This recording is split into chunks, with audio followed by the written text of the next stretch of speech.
Buffett rule. The idea of how wealth is taxed and work is taxed, and really at this kind of core philosophical level, when he says, I earned it, which, again, yes, he did earn that money. I'm not saying that, he didn't earn that money. He earned that money. The question of, should we have a tax system that taxes what his blind trustee is doing with investments at 15%, while if you are changing the beds in a nursing home, you are taxed at a higher effective rate? I mean, I think that's a really intense, profound philosophical question that I would like the American people to talk more about. Congresswoman, what do you think? Well, I think I'm astounded by his whole approach, and then he just came out and said that his rate is really 50% because corporations are paying him. But a corporation pays their taxes. He pays his taxes, and it's at 13.5%. And it comes out to roughly 54. His tax policy is just as bad because it doesn't help the working man and woman. And what really astounded me was his offshore accounts. What kind of message does that send to the American people? If every American put their money in offshore accounts, there wouldn't be any money in America. And for someone who's running for president to have accounts in Switzerland, in the Cayman Islands, in Bermuda, I was astounded. I couldn't even believe that that was true. I'd like to know how much of his money is offshore, and what kind of message. If he says he's running for president, a president's supposed to lead by example. What kind of example is he giving the American people? Well, passive income versus active income. Put your money overseas. It's not creating jobs. It's not helping America. I mean, I think the example he would, just to stand in for Mitt Romney momentarily, I mean, I think the answer he would give, and he has given, is I pay everything that's owed and not a dollar more. And the fact is, this is par for the course. If you have a lot of money, you have a lot of money to pay people to come up with clever and engineer very clever tax avoidance schemes that are within the four corners of the law. I don't know whether they're within the four corners of the law or not. I don't know enough about what he actually paid in taxes, but I'm just assuming for the moment there's no allegation of actual illegality. I mean, but this is what I love about this story, is that it's making everyone stare into the dark heart at the core of our tax code, which is like, this is what the tax code is. The tax code is a series of hurdles that people with enough resources, privilege, and wealth can pay people to jump over for them. And is it right? No, it's not right. It's not right. Well, and the New York Times did an interesting thing. They asked tax experts in Europe what Romney would have paid in taxes had he been living there. And they found in France that he would have paid an effective tax rate of about 40%. In the UK, it would have been anywhere between 30 and 40%. And in Germany, the strongest economy perhaps now in the world, he would have paid an effective tax rate of 30%, which is, in fact, what President Obama and Buffett have suggested that people pay on capital gains. Yeah, Josh, please respond to this, because well, the 50 number he's throwing out isn't quite right, but he is correct that you have to consider the corporate tax. Let me stop you there for a second. Let me play, actually, because we have the sound of him. This is him this is him making the argument that actually 15% is not right. It's more like 50% because of corporate taxes. Here he is. One of the reasons why we have a lower tax rate on capital gains is because capital gains are also being taxed at the corporate level. So as businesses earn profits, that's taxed at 35%. Then as they distribute those profits in dividends, that's taxed at 15% more. So all totaled, the tax rate is really closer to 45 or 50%.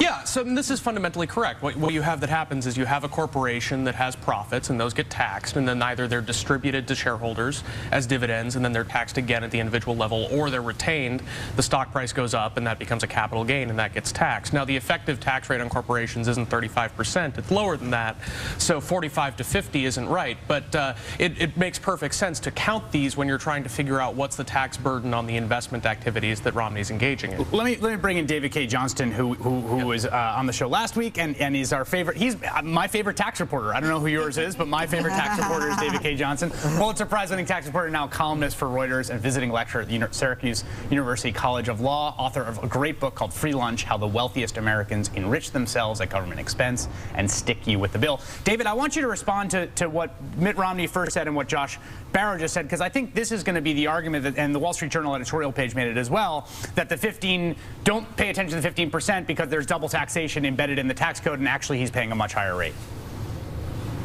Well, he would be if he's invested in what are called C corporations like General Motors. But if he's invested in corporations that are pass-through entities, the only tax collected is the individual tax that he's paying.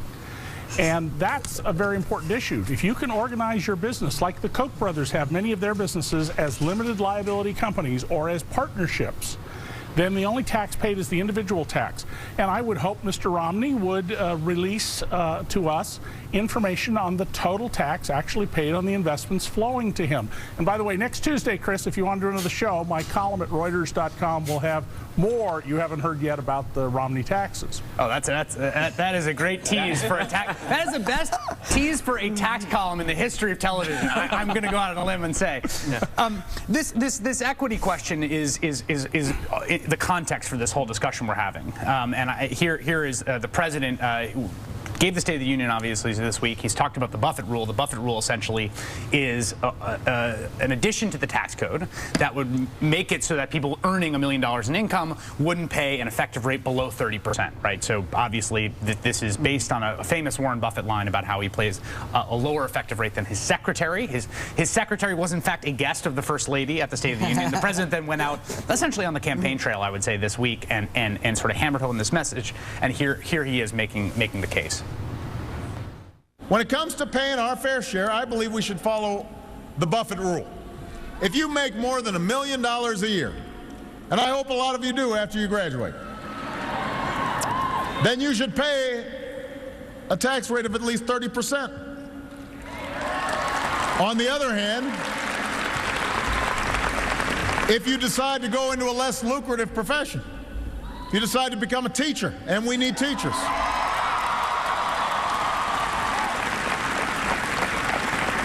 if you decide to go into public service, if you decide to go into a helping profession, if you make less than $250,000 a year, which 98% of Americans do, then your taxes shouldn't go up.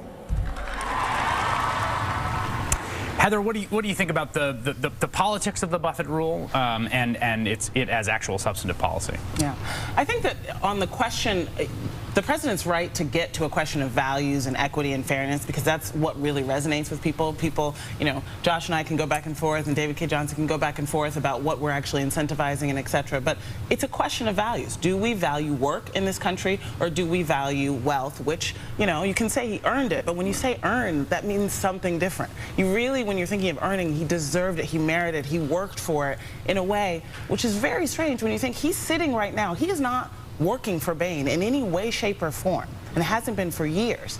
And yet he's still not only collecting money from Bain, but collecting the carried interest tax loophole as if he's actually actively managing the money, which I think is something that it is really actually questionable legally.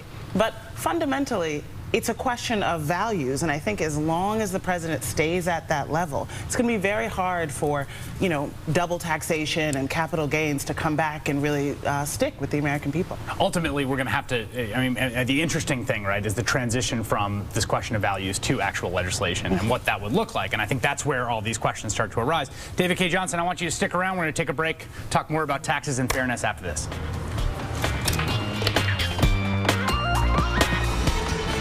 Playing You Wait So Long because you are waiting so long for the carried interest loophole to be finally struck from the tax code.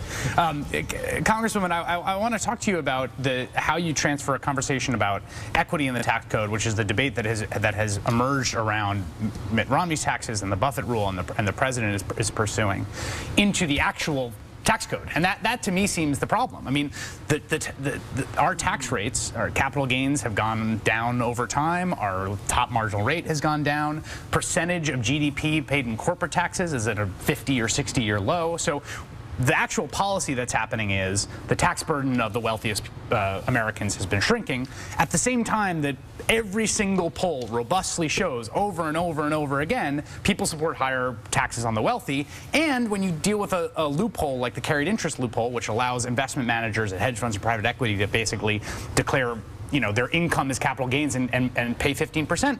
You can't find, I mean, Josh was just saying during the break that he thought it was not, you know, a defensible policy, right? Yeah. Rupert Murdoch was tweeting about how it's not defensible. Rupert Murdoch, of all people, and yet it persists, right? So that's the question is, how do you transfer both the discussion about values, the public opinion, into the actual tax code? Well, it's difficult. Yes.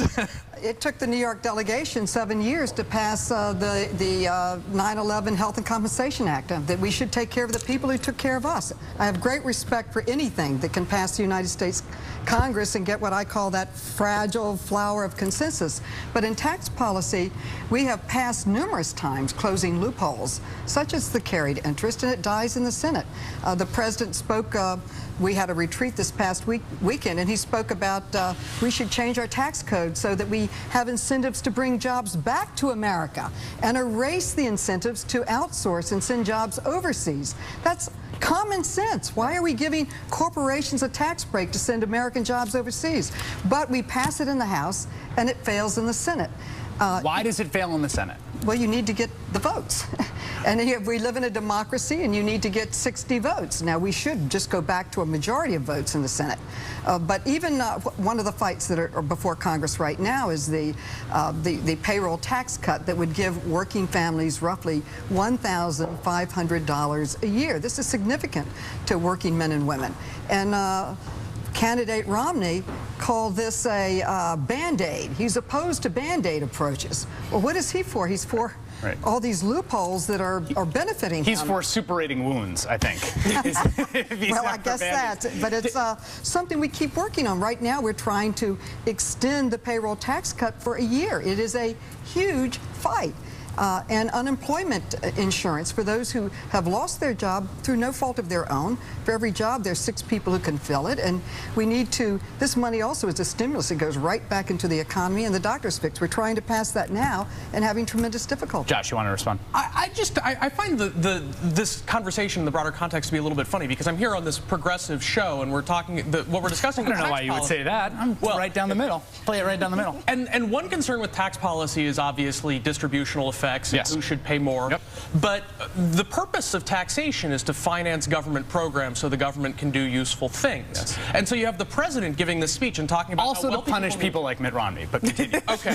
Well, but this is the question. Off message. Off message, Heather says. Continue. Because the president gives this speech and he talks about, we need a Buffett rule and whatnot. And then he also says, and if you make less than $250,000 a year, you shouldn't have to pay more in taxes. Now, even if we enact a Buffett rule, that raises about $37 billion a year in new revenue, which is not closes less than 10% of the budget, less than 5% of the annual budget gap. I agree with what you're saying, Josh, that we are going to need more revenue. That's your point, right? Is that progressives should be saying we need more revenue. It's true. But there's and we can't stick to you, please. There's an unwillingness among progressives to defend the idea that government is worth paying for and that you personally are going to have to pay more. I mean, I actually completely agree with you, Josh. I also completely agree with you. So fair enough. But so then the unwillingness may not be here's the thing. The president has decided to sort of make this argument about taxes on the question of fairness. That's the framework, right? Buffett versus the secretary. I think he was a little thin in his State of the Union address on the question of values, which is we could also look at the budget as a value statement. We want to do these things to schools, energy, and I think there he was a little light compared to other State of the Union addresses. David, do you agree with Josh? I tend to also that the idea that the long-term fiscal security of the country can be maintained without taxes going up on anyone who makes $250,000 or less is not tenable. We're going to have to raise taxes on everyone, and the reason we're going to have to do this is because Ronald Reagan got elected promising a balanced budget, did the opposite. George H.W. Bush ran up deficits. Bill Clinton was bringing them down, and then we came along with, oh, we're going to have budget surpluses as far as the eye can see, and the federal debt doubled. And when the House of Cards collapsed, we had this disaster. We should note, however, that since President Obama came to office, the projected deficit has gone from above $1.6 trillion. This year, it'll be under $1 trillion. But yes, everybody needs to pay higher taxes if they're going to have the level of government they have now, and we are terribly shortchanging education, research. We are using up our infrastructure, which will make us poorer, and we're doing things like not inspecting food properly so that our death rates from foodborne illness are far above those in Europe. David, I'm going to ask you how you would explain our current tax code and how it got to be the way it is to an alien visitor from another planet right after we take this break. So Josh, you just said something to me, and I want you to actually say it on air, and I want to then have a chance to defend myself. And then David, I'm going to ask you about the tax code, and maybe we'll go to you in response to this as well. What were you saying, Josh?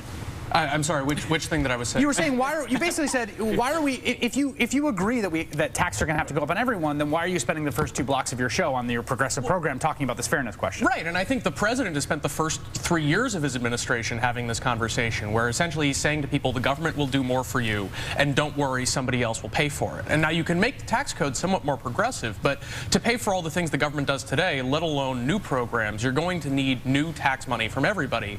And I don't think liberals are making the case that government is worth paying more in taxes. Yeah, I think that's a fair point. David, when we talk about the state of the tax code and all the combined trends that I discussed at the beginning in terms of the decline of the top marginal rate, the decline of the capital gains rate, the decline of the average corporate tax rate, the decline of the effective rate for people making lots of money, the carried interest loophole, all these things that in tandem and together represent a tremendous lack of equity in the system. What is your short story to someone who lands here from another planet about why the tax code is the way it is?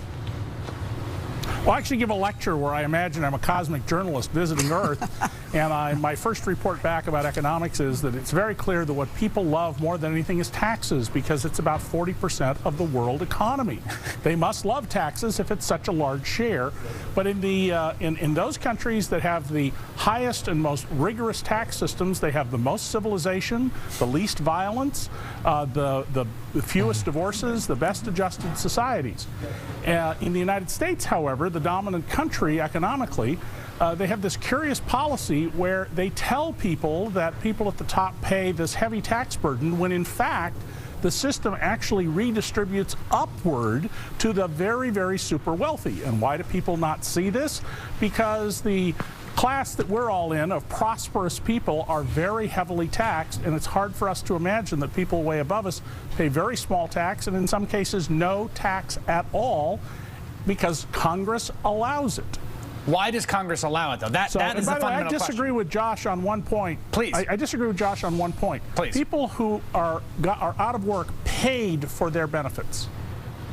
You're saying in terms of unemployment? They paid a tax. It's on your paycheck. Yes. That's exactly right. They paid for those benefits. Yeah. They didn't cause this problem. They shouldn't be punished by the people who made money off it through their government.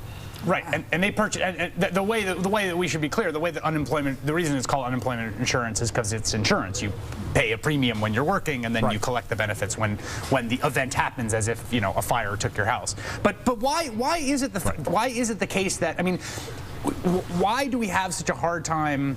Why do we have such a hard time translating common sense or basic values of equity, or even being able to integrate Rupert Murdoch, Josh Barro, David Frum, and everyone else's idea that we should get rid of the carried interest loophole? Why do we have such a hard time making that actually happen? Because that seems to me, in some ways, the bigger issue, right? We have to figure out what are the actual mechanics that are preventing us from achieving good tax policy. In a lot of ways, it's because the right wing has laid down this narrative that taxes are always increasing. And when you look at surveys, American people say taxes are higher than they were 5 years ago, 10 years ago. You ask Republican candidates like Michelle Bachmann about tax codes, and they say they want to go back to the Reagan tax code, which would be great, right? Because that's actually higher. It's more progressive than it was under Clinton or Obama, right? So there's this perception that taxes are always increasing, which is actually just completely untrue. Right. So part of this is just restoring reality to the picture first as a starting point. And the Republican majority, most of them in Congress, have signed pledges, no new taxes, no new taxes, so they won't vote for them, and they have the majority. Right, Josh. I think the reason the carried interest tax treatment survives is that it's actually not that large a tax issue in the big picture. I mean, you say, well, why can't we have a good tax policy? Why can't we tax carried interest properly? Let's say that we do that reform. It'll raise an extra $2 or $3 billion a year, and so instead of a $500 billion federal budget deficit, we're left with a $497 billion federal budget deficit. Right, but of course that's the reason I raise it, because it's low-hanging fruit, right? I mean, the point is that yes, okay, fine, well, yes. Does it solve the federal deficit? No, but there's but that's the about who pays for elections. I mean, let's be fair. Thank you, Heather. I've been leading everybody. I've been leading everybody to the water, but no one wanted to take a drink. Thank you, Heather. We're talking about democracy now. We've got. I mean, the link. I mean, my organization was founded on the link between political inequality and economic inequality, and we are sitting here at the absolute pinnacle of seeing how every single time there is a policy that advantages basically the top 1% of the 1%, which is who donates to elections, who funds the super PACs, who funds individual candidates, you cannot get traction. There was a political, Larry Bartell says that the bottom 30% of the income distribution, their desires, their political desires, have exactly zero impact on their elected officials' outcome. Well, Congresswoman, do you feel that? Well, look every at, to her point about elections, with Citizens United, you had one person, Adelson, buying one election in South Carolina, possibly buying an election in Florida.